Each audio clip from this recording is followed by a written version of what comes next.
What's up, everybody, and welcome to another episode of the Fitness Oracle. Now, you guys might have guessed that we took a little bit of a break. I went on a little bit of a vacation just to get away from things and reset myself and get refocused with everything that I'm doing here. If you have been following me on Facebook and my adventures in Greece, I am greatly and eternally grateful for you. If you haven't, that's okay. Sometime by the end of this year, I'm going to be releasing something, the entire collaboration of my adventure back home, me readjusting to my roots. In today's episode, let's just focus on today's episode. We actually sat down with and I'm going to most likely butcher this poor doctor's name, but I'm going to do my best not to. Dr. Jose Ricardo de Mello Brandao, who is a family medical doctor, and he specializes and he works here in midtown Toronto. He has worked for Doctors Without Borders for 9 months in Africa, specifically Rwanda, Democratic Republic of Congo, and we go into some really deep topics. Now I know Dr.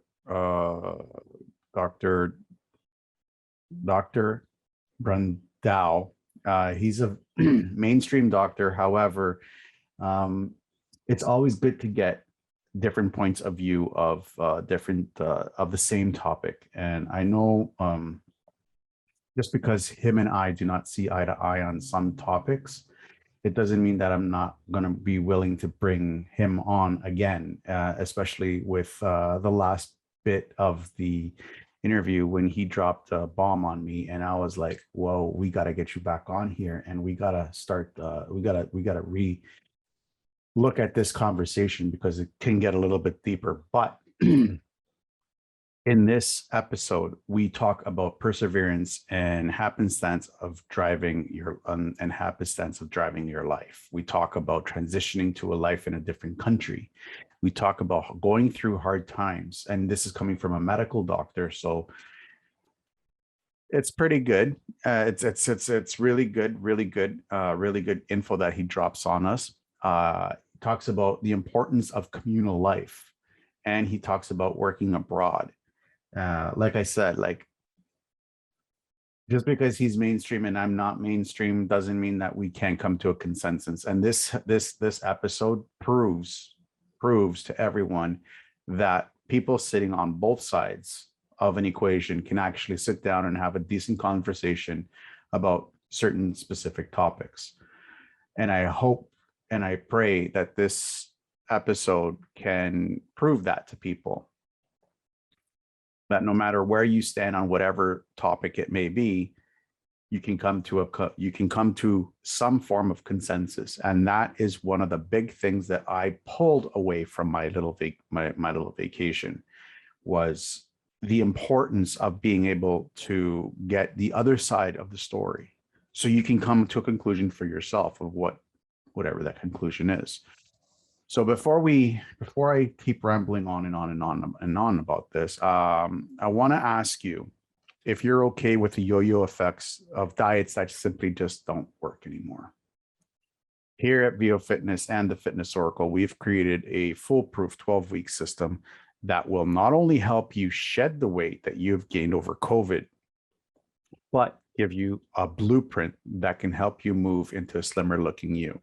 The best part is that we focus so heavily on the mindset aspect of your transition that when you do get the body that you want, you're going to love every inch of it. So what do you get with it? You get a 12-week workout guide. You get a proven nutritional guideline. You get the full master key system, one-on-one support with me, a community of others that are there specifically to support and cheer you on, and so much more. So don't wait any longer. Stop making excuses for yourself. Take control of the one thing that you can control, yourself. Click on the link in the show notes and let's have a talk. I hope you enjoy this episode, but please don't forget to subscribe, If you enjoy what we're doing here at the Fitness Oracle, please subscribe to our channel. And please hit the bell, hit the little bell, so you know when we're coming up with a new episode or new content, because we're doing a lot more than just episodes here at the Fitness Oracle. That's what we have planned for 2022. And please, please, please, please share this with anybody that you know that may be going through a rough patch, may have moved to a different location and knows no one, as it might help them find the community that they need to get themselves connected with so that they can lead a better, healthier life. If you are listening to this on iTunes, Spotify, Google Podcast, Breaker, or whatever streaming service that you use, please give us a 5-star rating and a positive review, as it will help us reach out to more people that are suffering from mental health issues. And don't forget to head on over to our Patreon page and sign in to get exclusive content that you just simply will not find anywhere else. Just for a cup of coffee a month, you get access to our private Discord channel, monthly workouts, easy access to these podcasts, and so much more. Thanks again, and I hope you enjoy the show. I mean, I think the basis, first of all, is if you enjoy what you're doing, that's already a solid situation for you to start with. Because if you get stressed doing something you don't like, it must be terrible. But beyond that, it depends a lot. I think one strategy is to somehow get energy from the people you see. I think it is important. I mean, at least that's the experience I built. I think different people know their strengths and use their strengths differently, and should be able to play in life, let's say, according to what's given to them, or what they can, of course, evolve with gathering and learning and skills and whatnot. But for me, perseverance in life has always been very, very important. I always had this putting an objective in mind, working for that, taking my time, seeing what's the best way to do it. And of course, not all of the times it would be even unfair with life and God and whatever. But I mean, most of the time I was able to get that. So I think being able to struggle to fight for what you want is very important. Even the present medications available through the standard medicine, let's say, many of them are variations of things found in nature, if not most of them, from plants, from mostly from animals in different circumstances like this. So yeah, for sure, the potential is there.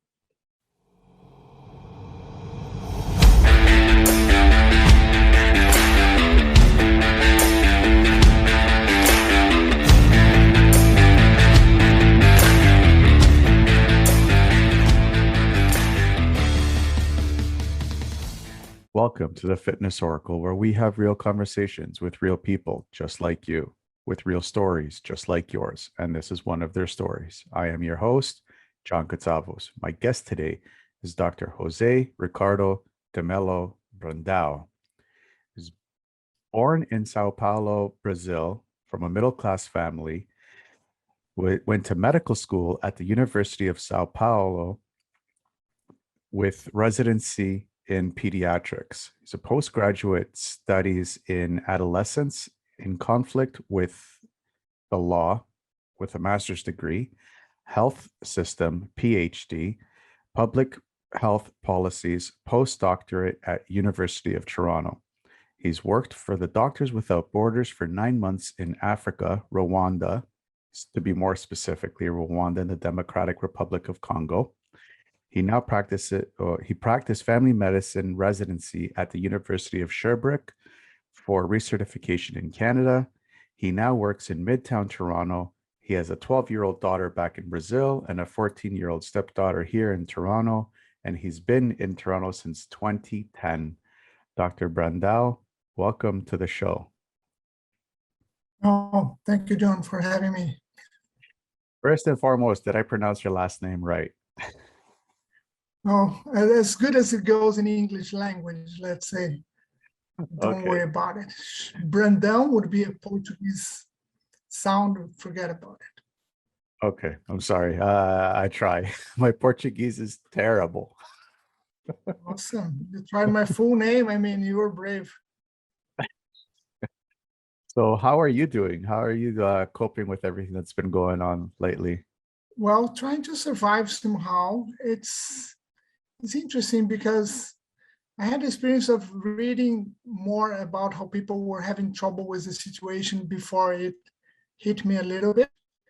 Eventually, you start getting tired of, particularly my job. I see lots of people every day, right? Then you start just calling them on the phone, very rarely seeing someone. And then you find out that your mood is changing a little bit. And your behavior is slightly different. So you start to realize how complicated those things can be. I try to combat it by doing things I like doing weekends, traveling, going back to Brazil a couple of times to see my daughter. I mean, trying to renew my roots so I can cope with myself and my patients as well. That's amazing. I've always said that the one job that you could never catch me doing is being a doctor. Why You not? guys, you guys are unique in every single aspect of the word. But I work in a hospital full time, so I see what doctors go through on a day-to-day basis, and you guys go through a lot of stress. So So, how do you just deal with all, how do you cope with all that kind of stress? I mean, I think the basis, first of all, is if you enjoy what you're doing, that's already a solid situation for you to start with. Because if you get stressed doing something you don't like, it must be terrible. But beyond that, it depends a lot. I think one strategy is to somehow get energy from the people you see. And it's not uncommon that you have patients telling you how important it was something you said, some kind of intervention you did, or just showing appreciation for your support, for you being there. Even on the phone, I had it so many times. So that nourishes somehow and help us to balance situations where we really get stressed. But otherwise, sometimes you just go home and you vent with your wife or with someone close to you, or whatever you do. Exercise, I love doing exercise as a whole. So for decreasing a bit of anxiety with stress, it's awesome if you can run, just walk or swim a little bit. So those are the typical strategies that I use. That's cool. That's very cool. Um, Now, my next question is because I personally know of a doctor from that was a doctor back in where he came from. I think it was in Pakistan, and now he's having a hard time finding residency here. So, what barriers have you seen? Because you immigrated from Brazil to move to Canada. What barriers did you find with international medical graduates to face working as doctors here in Canada? Oh, the barriers are numerous. Well, first of all, typically it's not very complicated to have your medical certificate recognized, but if you don't have a residency here, or if your residency cannot be recognized here, which rarely is the case, you have to do residency again, which means you have to go through quite a few different tests.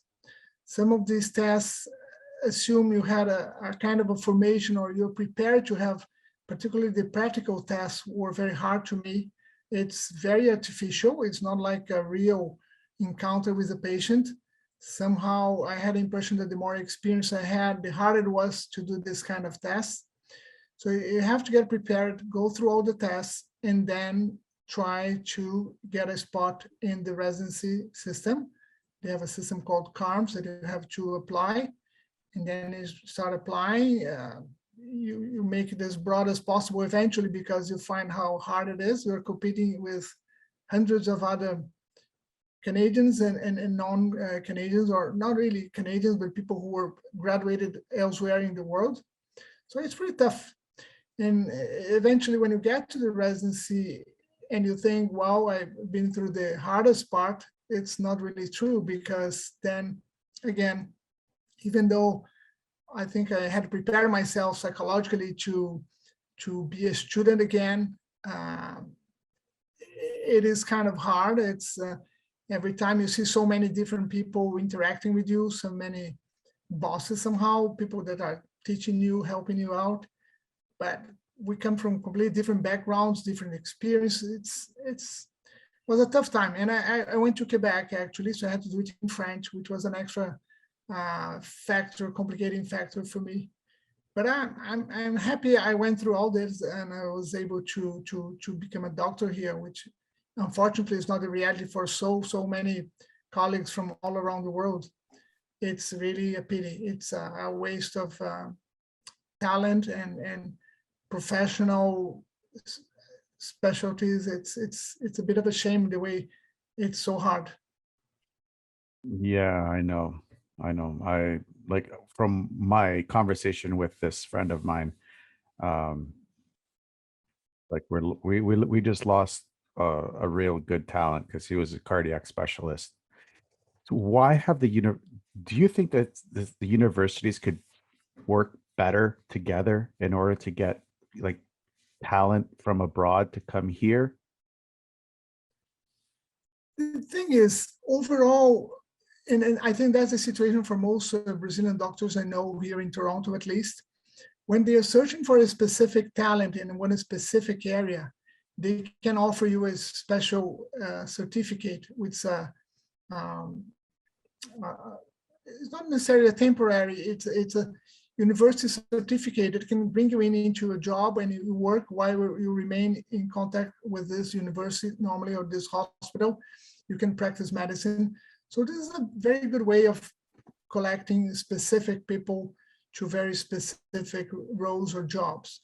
But when you talk more broadly about medical doctors willing to migrate or immigrate to Canada that have different degrees of skills, abilities, and expertise, and come through this, let's say, non-professional via, although by the time I was coming to Canada, I was recognized as being a medical doctor was helpful to get points into the system.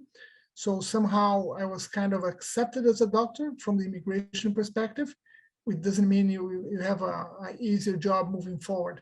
So this large group of doctors that could be doing a lot of different things in many different areas, I think those are the ones who find the barriers we talked about. Mm-hmm.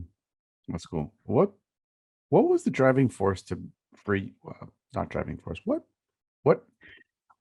What triggered you to become a doctor in the first place? It's interesting because I can hardly say, because since I was a kid, I used to say I wanted to be a pediatrician. That's my souvenir of this idea. I didn't even have such a close pediatrician. I don't even remember any of my pediatricians to say was someone I admired or whatever. For whatever reason, I got it into my mind. I always loved being with kids. I did a lot of stuff with kids and youngsters and generally speaking. But my path into medicine was always this idea of becoming a pediatrician. And eventually, of course, during the medical school, I could have done many different things. You learn so much about other specialties, but eventually that's what I decided to do. And wow, and afterwards, with life and so many things going on, you move a little bit towards here or there. And I became a family doctor even in Brazil, and then that's what I do here in Canada. So I like doing different stuff. But so I don't know what exactly brought me into this idea that I stick to it for so long. That's cool. That's cool. A lot of people don't follow through with their childhood dreams. I think mine was to be an astronaut. I can't remember.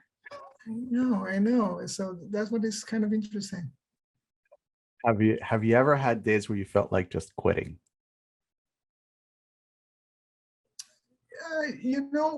I found it was all the barriers coming to Canada, and especially the whole environment here, the atmosphere, work. There's a lot of let's say, I wouldn't say pressure so much, but it's a different atmosphere than in Brazil related to your college, the way they look for your job, the way it's kind of easy of having a patient making a complaint about you.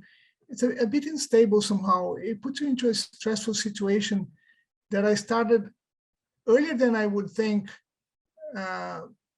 finding myself willing to, at a certain point in time, retire and do something else possibly. I still love a lot what I do. It's very enjoyable most of the days. It's nice. But also somehow as a family doctor in Brazil, I had a slightly different experience. The program, they have a nice family medicine programs in Brazil where you work with teens and you work a lot into the communities. So you do clinical work in your office as it's done here, but you also meet people outside the bounds of your clinic, and you get involved with other NGOs doing works for poverty and some other, sometimes religious denominations, whoever has a hand in the community you're dealing with, you discuss many other issues. So it's more a holistic approach to health, let's say.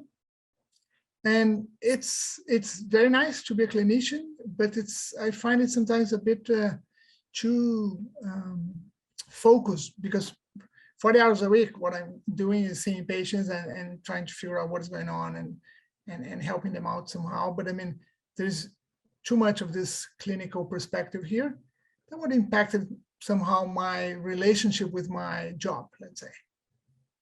Do you think our medical system here could benefit a little bit more from what you just explained to what's happening back home, back in Brazil? Certainly, yeah, but people are aware of it.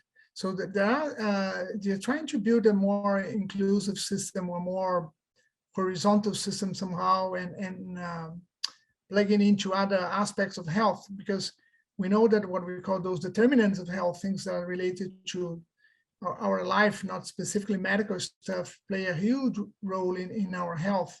So you have to be able to deal with this on a more important way, putting more focus into this.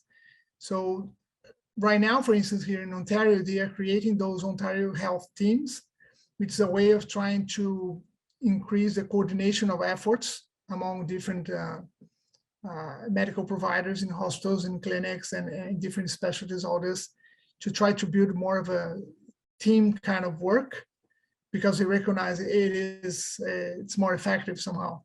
So people understand that. I think we have to step by step try to change a mammoth system, right? It has been in place for long, but there's certainly room for improvement. Yeah. I totally agree with you. I think this old way, I don't want to call it old way, it needs tweaking. We need a lot of tweaking here. And we're going to get into the communal life and everything in just a little bit. But before we do, let's get a little bit more into the background of yourself. You didn't make it into university the very first time around. What did you do in order to get in the second time? Yeah, that is interesting. By the way, that happened both in Brazil and here in Canada, but I had a completely different baggage when it happened here in Canada. But in Brazil, I was an excellent student at school. I barely had any issue with tests overall, good grades, etc. So I was assuming I was going to get into medical school without any big trouble, let's say. And then the system is slightly different in Brazil, but somehow you apply to some different universities. And eventually I applied just to a field because I was so confident I could make it. And eventually I found out that I didn't make it. So it was kind of hard. And at the same time, my dad had gone to the army when young. And I had also a kind of a plan B to go through officers school, where you can go, if you're planning to go to some kind of a university's medical school, for instance, you can apply to this kind of post. It's kind of a half military, half some kind of work. It's not so tough as the usual army job. And by then I thought I would enjoy doing so. I'm not so sure anymore. I think it would be more complicated than I thought. But anyway, that was kind of my plan B. And then I also couldn't make it as well. So within a couple of weeks, I had all my plans failing somehow. And I said, I must do something different. So the very first thing I thought was, since always I had always thought about studying, I had the support of my family, I never needed to really work, but I said, you know what, I feel more comfortable if I can make some money. So my priority now is going to be doing some kind of job, making some money, and then I will plan how to move ahead. That was kind of important for me to regroup, to gather my forces and to move forward. I think I felt I had failed a little bit. My parents, they were never putting pressure on me or whatsoever, but I mean, I think that's a bit the way I felt. So by then, I had some level of English. So I found a school of English where I became a teacher. I had some evening class, which by the way was a fantastic experience, because I saw so many people that would work long hours during the day, people who would wake up 4 a.m. in the morning, and by 7 or 8 p.m., they were listening to me. I was a kid, I was 18. Some of them were 30, 40, 50 years old, trying to learn the basics of the language, dozing somehow during the class because it was just kind of too much for them. So it was a very important lesson to me. But once I got this job, of course, I didn't make much money out of it, but it was important for me just to be working. I said, okay, let's refocus on studying again. So I made my plans, enrolled myself into one of those courses we have in Brazil to prepare you to the university, and went for it. Second year was bummed that it worked. Nice. Very good. Very good. Fast forwarding a bit, what made you move to Toronto, or like Canada in general? I mean, A very simple situation. I re-met someone I knew barely from my medical school, but a colleague that was working in Canada for a while. I had been separated by then, she was as well. So a woman brought me here. She had a younger daughter. One of us had to make a decision of moving to the other one's country somehow, and I decided to come. It was a good move, I find. Being, of course, still with her after 11 years almost, it's very special. that's great. That's great. So it's true the grass is greener on the other side. It's slightly different, I think. I mean, it was, I mentioned on we first talked a little bit before how I believe, which is, it's amazing how circumstance in life can change and things can happen out of nowhere and change your life. So I believe much on that, and it could be either way. I don't know how things can happen in one's life. You cannot predict. It's amazing somehow. So you do your job. Of course, you struggle for what you want, but then things just happen in a way that it's kind of unbelievable. How important is the struggle? How important do you see the struggle in somebody's life? Do you think like people should beat themselves up over it? I think it is important. I mean, at least that's the experience I built. I think different people know their strengths and use their strengths differently, and should be able to play in life, let's say, according to what's given to them, or what they can, of course, evolve with gathering and learning and skills and whatnot. But for me, perseverance in life has always been very, very important. I always had this putting an objective in mind, working for that, taking my time, seeing what's the best way to do it. And of course, not all of the times it would be even unfair with life and God and whatever. But I mean, most of the time I was able to get that. So I think being able to struggle to fight for what you want is very important. That's you said something very important there. You said the whole point of the whole struggle is important. I found for myself that every time I find myself struggling, like it feels like, the whole weight of the world is coming down on me, and I feel alone and I feel separated from the world. And I'm sure there's people out there listening and watching this that are feeling the exact same thing. What would you say to somebody like that, that's just, they feel like they have been separated from this world, they don't feel like they fit in, they feel like everybody's talking against them. What would you say to somebody like that? Oh, a couple of things. First of all, I would say some days are better than others. So definitely there are days that you just have to go down your profile. I mean, step out a little bit from your situation, let it go a little bit until this major force against you somehow, or an event or something that happened, can you give it some time just to cool down. That's important, that we don't try to face things every single day on the very same matter, because some days are just, that's not going to happen. I think that's one way of approaching this. Another thing is this is stepping out. This more on a midterm, let's say, if you want, or whatever.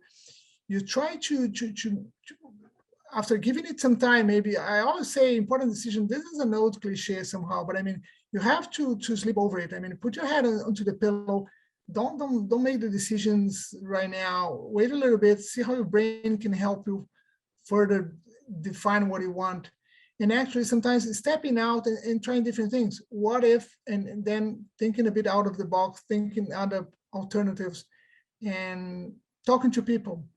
I know many times we feel alone. Sometimes we don't have that range of people we would like to have available to talk with.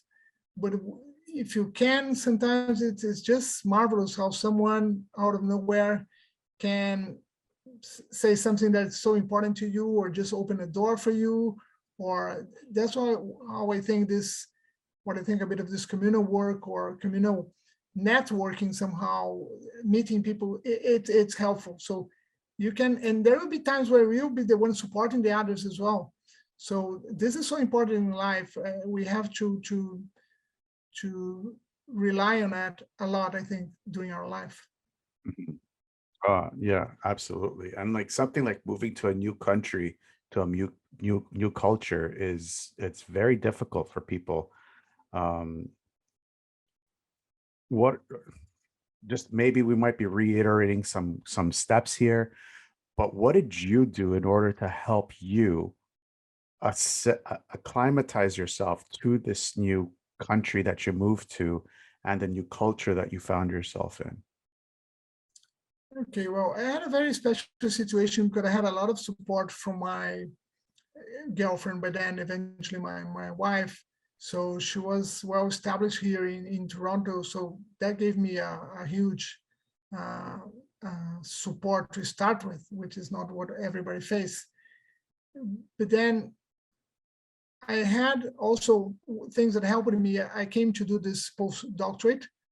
So I had some links. I always had the opportunity to make some money while I was here, so I didn't have to use right away my reserves to do this transition somehow. You have to be open to new situations somehow. I also took advantage of the fact that I had before worked abroad. I had some experience with some different people, different cultures. All your whatever baggage you have, it's going to be helpful for you to do this transitioning. And you have to understand there are things that are going to be nicer in the new place where you are, and things you will miss from where you're coming from, and vice versa. That's life. There's no one single spot in the world where everything is perfect. That's where I want to be. I mean, it's, if you, even if you left your country without any trouble with it, let's say, which is my situation, for instance, you is still, anywhere you can still make critique of how things are going. You're not happy with this or that aspect, and it's like coming to Canada. It's amazing. It's such a developed world. There's things here that are just fantastic. So you have to enjoy those things, and adapt to different circumstances. Yeah, it's easier said easier said than done sometimes. Uh, That's true. do you find that like finding community of like-minded individuals to help? I think that's what you basically did is you found a group of like-minded individuals to help you work through some of the hard times. Am I correct on that? Yeah, you are. And again, to put again this idea of things that happen in life that you don't expect and can be so important. After I did my postdoctorate study, I was invited to start a job. So there were two guys who were responsible for this research project, and one of them knew me. That's the one who invited me to join the group, and the other guy was the one who was going to interview me to see whether I would fit into the position. So I come to this interview, guy's pretty nice. We have a good conversation, and at the end, he lets me know that he came to Africa in a place very close where I worked in Rwanda. Actually, he was in Burundi, but it's the country next to the southern border of Rwanda. He had joined the group just one day after I had passed through the same town where he was, so he knew a bit of the story of my group working over there. And just by the fact that we both had worked for Doctors Without Borders created such an empathy, such a good atmosphere. And you can't imagine you will ever be on the other side of the world, coming from Brazil, Canada, sitting at the table with someone interviewing you for a job, and then you find some common path with this person. It's awesome. So some aspects of it, again, bring you energy, bring you, it works like kind of a trampoline to say, you know what, let's keep on going. That's good stuff, good energy coming in, and you move on. But again, things might happen, might not happen. It's again a combination of things you're fighting for and what someone puts into your path. Very cool. Very cool. Um, Me being me, I'm like the world's biggest introvert that you could ever meet.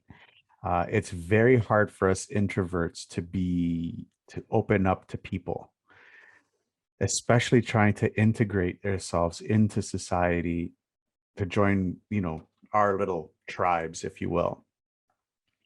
What would you say to an introvert that already has a hard time trying to integrate themselves with society, to join communities, to become better versions of themselves, and to help them get out of whatever stuff might be going on in their heads?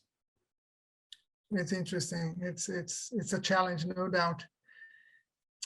I think probably the main idea that might drive these people out of their way somehow, or out of their world a little bit, is to assume, which is definitely true, that there are so many other people like you in the world and possibly around us somehow.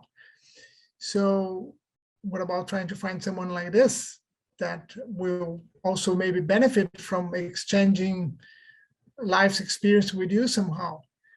But the first step must be hard, I guess. I'm particularly quite extroverted. I can't say I lived through this situation as such, but I don't know, maybe the technology helped us a bit. I think it's through social media, through some other means. I think it became an alternative way, at least, if you're meeting people or connecting with people, if it was so hard for you on a real basis, let's say, on the real life, meeting someone, especially depending on the culture. I mean, I come from a country where people are, generally speaking, of course, very open, tend to be friendly. There's a lot of this cultural relationship going on. And it's slightly different, of course, here in Canada and in the northern countries generally. You have to try to find a way, respecting yourself and going for things, if you're willing to do so. I mean, I believe there must be people who are kind of isolated, kind of introverted, but they're happy with their lives. I don't know, they do whatever for job or for leisure, for their family life, whatever they they are doing now, they are happy with that. I don't think you have to follow any specific pattern and do things you don't feel like, but potentially people can benefit, I think, from meet others. Absolutely. I just do it because it scares me. I like doing stuff that scares me. I see. Well, it's nicer than climbing the Everest, I think. That's on the list. I didn't say that wasn't off the list. That's on the list. Okay, I see where you're coming from. Um, we live right now in a very upside down, inside out kind of world. Do you believe that empathy, understanding, and acceptance in today's crazy world, do you think that this is one path that could help heal this rift that we're living in? I definitely do. Although I think it's another example, things easier said than done, depending where you find yourself. But I mean, we've been seeing some examples of such a divisive issue or societal division somehow that's not going to help anyone go through it. And yeah, definitely putting yourself into somebody else's shoes somehow helps you understand where this person is coming from and trying to be empathic towards this person, understanding. It's very important. Again, sometimes you won't be able to do it. It's just beyond your capacity of understanding, because some of those themes can be so, I don't know, so different from what you think you believe at all, that it's kind of hard. But yeah, you have to go on this, because otherwise I don't know what kind of world will become. It's a scary world if we don't. And Yeah. and I'm assuming that Brazil is somewhat similar to Canada, where it's a melting pot and different cultures, maybe. I've never been to Brazil. It's again on my list to go to. I see. Yeah, well, you should. I would say yes and no, because originally, yes, it was also our colonized country. So people came from all over the world. So our ascendants are really from everywhere in the world. But it was more a phenomenon that happened in previous centuries, mostly the 19th and 20th century. And then people got established. There's not so much of a stream of immigration as it's a continuous thing here in Canada. So you won't see that much of diversity as far as language and costumes and everything that comes together with people coming from all over the world on a present basis in Brazil. I wouldn't say it's a homogeneous society. It's far from that. The country is so huge. So of course you have also those waves of immigration coming in different moments from different countries, going to different places in the country somehow. So it's quite heterogeneous somehow, but not so much as in Canada nowadays. In a big city like São Paulo, for instance, you want, as in Toronto, move for a couple blocks and hear, I don't know, half a dozen different languages easily. That's not a reality in Brazil, not even in São Paulo, for instance. Oh, wow. That's actually São Paulo, Rio, is high on my list. Well, go for Rio. It's nature over there with the city is amazing. Yeah. I got a question for you. How do you feel about natural medicine versus the traditional Western medicine? Let's see. I'm so much mainstream. So of course, I have a very biased opinion about it because I kind of know my current of thinking and what I studied. I don't know much about naturopathic medicine or natural medicine to be able to make a very any sort of a statement, let's say, that takes into consideration exactly what it is. So it's kind of perceptions from what you gather from people, a couple of circumstances here and there. I found it somehow different. I mean, we, as you do those post-grad studies, you study so much statistics and all this stuff, you go through so much of it, you tend to believe in scientific method, and you want to be sure you're telling your patients what has been shown to be as close as to the truth as possible through those randomized clinical trials or whatever you use to define things. So, and I find it's a completely different approach. But what I think matters most is the fact that if you, as someone, can find relief, help, support, and whatever method might help you to go through a situation, cure a simple disease, or go through whatever more complex situation, I think it's interesting. I just think people have to have, even with mainstream medicine, no doubt, a lot of power of critique. Be critical to the situation and think about it. Don't embrace anything you hear from whoever, and try to make up your mind and make your decisions what you're gonna get things from. So that's the reality I find. That's good. Thank you. That's really good. I have a tendency of leaning towards the natural medicine stuff because it's been around for so long, and it's like, you know, my grandmother did this and I tried it and it works. And I know in Brazil with the Amazon rainforest, and it's such amazing healing potential that really has on people, like with all the different types of plants that are available for people. I think it's just a extremely powerful tool that someone can have. Oh, that's for sure. Wow. Even the present medications available through the standard medicine, let's say, many of them are variations of things found in nature, if not most of them, from plants, from mostly from animals in different circumstances like this.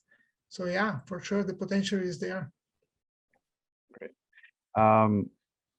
Again, like I said at the beginning of the show, doctors have one of probably the toughest job in the world, trying, giving bad news to people sometimes, giving good news to people sometimes.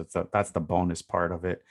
But dealing with bad news, I've heard I'm not supposed to hear at work when doctors are talking to their patients, but it's kind of hard, like when you're trying to fix something and they're talking right over your shoulder. How do you deal with giving somebody some bad news? It's a pretty tough moment for us, no doubt. And by the way, working more and more with adults as I do here, I find myself into this situation much more often than when you deal with kids, right? And you have to let it flow, your feelings, I think, your empathy somehow. You can't hide that you've been trained up to a certain point to be professional, to know how to handle some of those circumstances, but you can't deny sharing your feelings, especially because they should be, and they normally are, in my case for sure, the feeling of empathy, of trying to understand how tough the situation is for whoever you're talking about, either the own patient, the family's patient, etc. It can be very, very, very tough. You have to find the good words to do it. You have to find a good moment sometimes. You don't want to get rid of this tough situation, go over it, say whatever. I mean, you have to live through it. You have to give it time to be able to communicate it as nice as possible somehow. That's what I try to do. I mean, being human, I would say. That's in a nutshell. Yeah, like I've heard some. I've never wanted to hear any of these conversations. Just for the record, it's just last thing in my life that I wanted to hear. But it's just, I'm like, I hear some of it, and it's like, oh, I feel so sorry for both patient's family, and doctor, because it's like such a heavy thing, and it's just like, okay, how does this poor guy or poor doctor try to cope with all this stuff afterwards. Like I don't think that we see that as patients. We don't see that part. That's true. But it's still, I think it's still more heartbreaking what happens to the patient in this example we're giving, right? We become patients as well. As doctors, we also suffer all sort of disease, and we earlier or later be in that position, and we have to realize that. So that's very important. So we want to make sure we communicate this kind of thing as we would expect someone to do with us. And but eventually, even though it might be stressful and delicate, you get out of the office or your hospital, you might still think about it because it impacts you a little bit, but eventually that's it. It's in almost every situation, the reality for the patient, that's the tough one. He's the one who's going to have to face a cancer treatment or the loss of someone or a disastrous diagnosis and no cure for something, etc. So it's still the hardest part still remains with the patient. Well, flipping this on its head and going to a little bit happier place. You spent some time in Rwanda. Now, I can't say that that's one place that I've always wanted to go to, but I've always been curious about it. What was Rwanda like? Well, there are many aspects to what Rwanda was by then. The very first one, I think, is interesting. I never expected that. I mean, you have this idea of Africa being a place very hot, and you can't barely imagine a place like Rwanda. It's called, or used to be called, the African Switzerland, because there are mountains everywhere. It's a beautiful country. Temperature is so mild, it's so nice. I mean, it's a completely different experience that you might imagine, even if you have read about the country as I had before, etc. So this is this aspect to the geography, let's say, of the country. More specifically, when I was there, I came, the civil war had not yet erupted in Rwanda. The trouble was more to the south of Rwanda, in Burundi. That's where they had the trouble. And refugees had got through through the frontier, and they were camping inside Rwanda. So I went to work in one of those refugee camps in the south of Rwanda. Of course, there was a political unstable situation in Rwanda that after 3 months, with the shooting of the president's plane and triggered all that huge killing that happened over there. It was on the first 3 months was a kind of a very nice experience. My first contact with refugee camps and how things happen in a situation like that. So many great experience, so much possibilities of helping people on an ongoing basis. Every almost single minute you're doing your job. And one of the most impactful things I remember from Rwanda was those camps. I had one camp that I would go most of the days, and some of the times I would go to a couple of others. But anyway, they were on the top of a mountain. So you would get to this place through those dirty roads, going around the mountain somehow until you got to the top where the hospital and the camp was. And getting near the hospital somehow, where they were already camping, every single morning, the kids would run towards the car. We'd get there by car. They run into the car, stretching their arms and shouting something that was like "Komera Muzungu," they said, which is something like "good luck" or "brave white man" or "go for it, brave man," something like this. So that's amazing. If you imagine you go to work every single day and you're greeted by kids telling you, well, welcome, go for it, etc. So it was a fantastic sensation that I had every single day I was working. So that's part of my experience in Rwanda. And then it turns out to be that chaos. We had to leave the country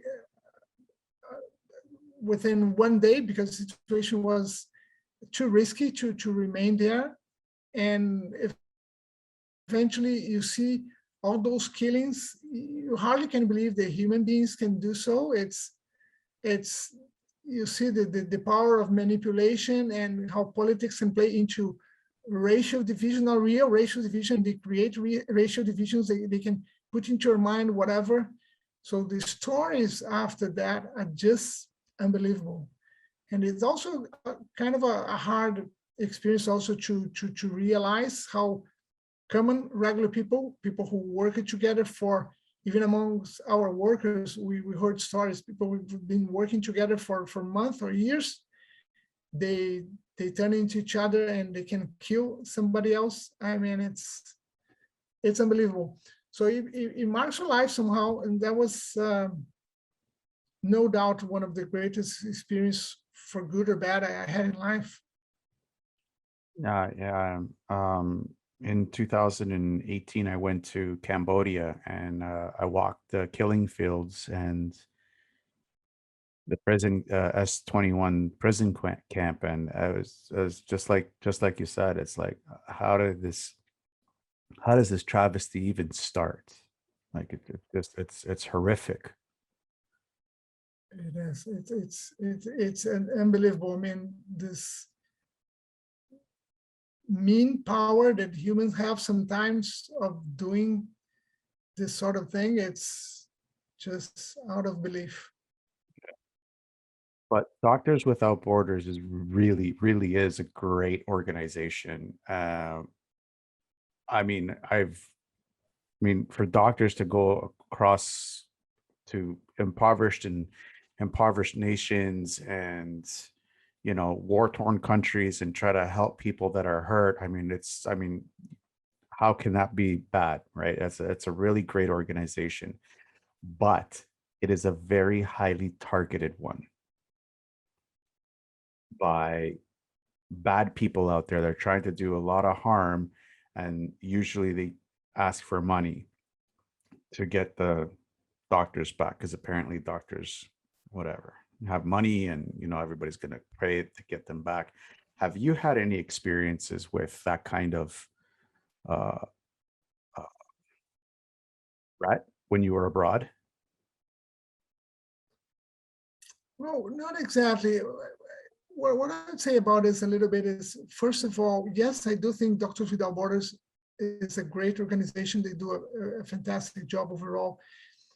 But you have to be, and I know for a fact that in the history of Doctors Without Borders and in the history of any of those NGOs or programs that try to help people elsewhere, there are a lot of mistakes done. Because just the fact that you want to help people and you might be doing this out of the best of your instincts and knowledge and whatnot, it can be very complicated, because the reality is more complex than you can imagine. I can give you a very simple example that I saw this going on where we were, and I think it must be still a bit of an issue elsewhere.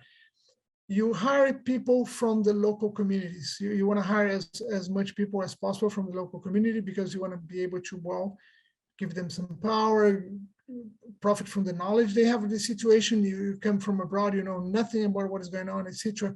The language, there are many reasons for you to do so, and it's absolutely correct. And then you have to decide on a salary, for instance.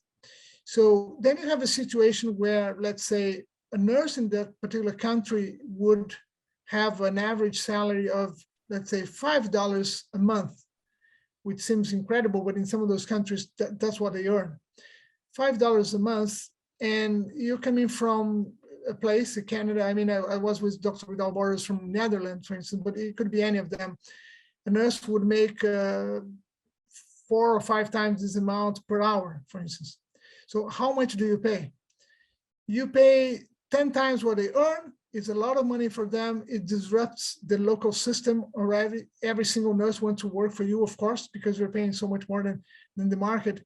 And people back home are saying, are you crazy? Are you paying just $100 a month for a nurse to work, while they make 10 times more here where you're coming from? So it's almost an unsolvable situation. There's a very simple example, and there are so many others around that. In any case, it puts so much of artificial wedge into what is going on that you have to deal with different things. So there is this issue of people more and more. And by the time I was in Africa, we're talking about 1994, was not so much a dominant thing that became much worse since then, which is you become a target. Because by then or up to then, you usually had two armies fighting each other, even if it was a kind of a civil war, it was group A versus group B, and you kind of could deal with the neutrality, you would negotiate with both groups. But nowadays, so many conflicts have tens of different groups fighting each other. I mean, you don't even know who they are somehow, and it's much harder for you to be recognized as a neutral power. So you became part of this confusion and chaos, and also it did not help, again, which is something kind of a more recent situation, that doctors and Army or Navy doctors are trying to work on this threshold of the Army and helping the community as well. So what is the status of, I don't know, a medical doctor from the American Army working somewhere, I don't know, in Afghanistan, for instance, trying to help the local situation, but they're still wearing a uniform, even if they don't, they belong to a military group. So for a series of different reasons, we became targets. So more and more there are people being hit abroad, being it a foreign and expat or local people, because they work for a specific organization that at a certain point in time is seen by allied to their allies or whatever. There's also this question of money, ransoms being asked to people, so they started kidnapping people. So it became a blurred field somehow. It's, I think, compared to when I went to work for the organization, it's more challenging now, especially in some countries of the world. It's very, very challenging. Yeah, I've heard some real horror stories coming from some doctors that are just want to help other people just not die. That's why one of the organizations that I actually really do like is Doctors Without Borders. It is, yeah. I mean, I'm so much fortunate to have worked with them. I remember the day someone told me they had won the Nobel Prize. I mean, it was such a good feeling, such an emotion somehow. And on a daily basis, you certainly, as a personal experience, is just unbeatable. It's just something extraordinary.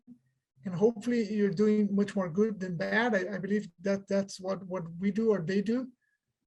But there are some pitfalls. It's tricky. Usually everything is. That's true.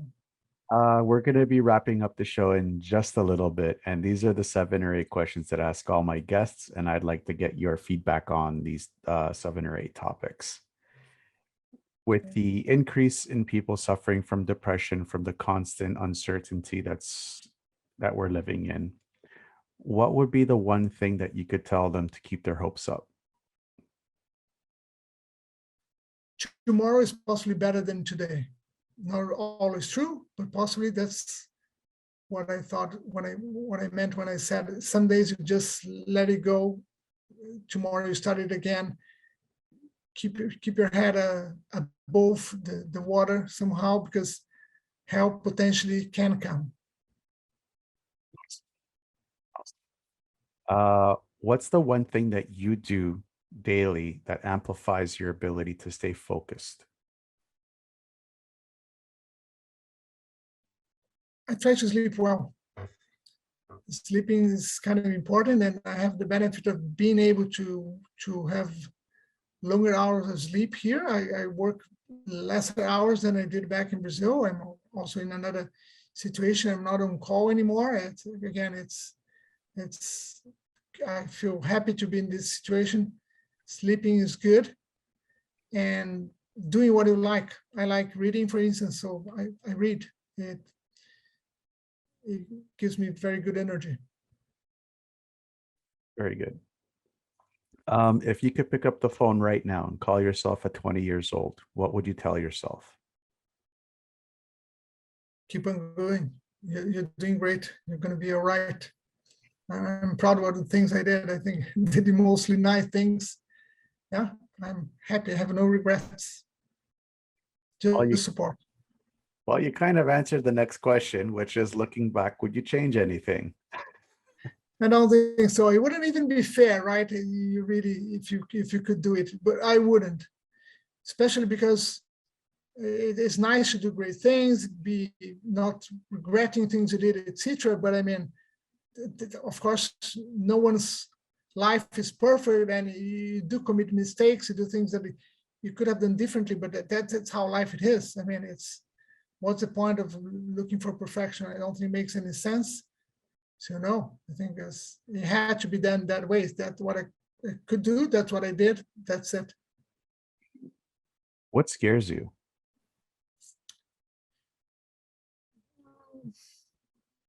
You know, maybe having a quality of life too poor on my final days somehow. I've been recently diagnosed with Parkinson's disease. So although I'm quite all right now, I know it's a progressive disease somehow. So you can't really forecast what is going to happen. So it's a bit scary somehow to have to deal with this. Yeah, I'm sorry to hear that. And people still do wonderful things even with with that disease. So No. Yeah, I'm hoping for the best. I wish you strength. Thank you. Where do you see yourself in the next 5 years? Not very different from now because I have my plans. I still have to work at least 10 more years, I think, until I'm able to retire. I'm so happy with my present life, with my family here, my job, and my situation here in Canada. Um, I don't have plans for any huge change, and I don't expect them to happen. I should be more or less where I am now, which is good. Awesome. Awesome. Where can people find more about you? I don't know. Those days with people being able to Google whatever, I mean, who knows? I don't know. There's something about me on, I don't know, LinkedIn somewhere, good and bad things as always, whoever. And people get to know each other somehow, hear about someone, and out of nowhere you find out that someone knows somebody else who are a cousin of yours, whatever. Those six links in life, right? Yeah. Yeah. Any final thoughts?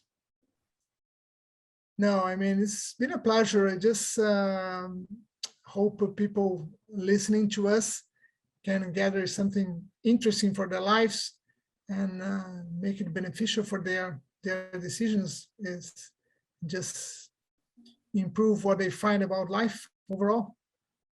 That's awesome.